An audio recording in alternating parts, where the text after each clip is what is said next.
guys, magandang gabi guys. Hindi ko alam kung anong lugar to guys.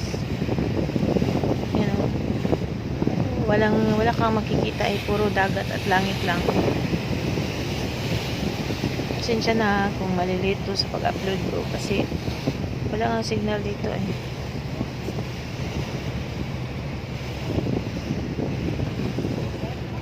Sana okay lang po kayo lahat dyan.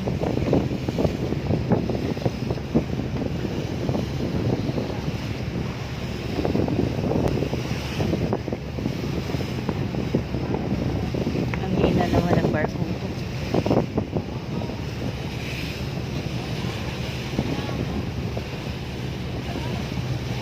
Estimated time daw na darating kami bukas ng Maynila daw mga 10 AM. Sana okay lang kayong lahat guys. Thank you for watching. God bless us all.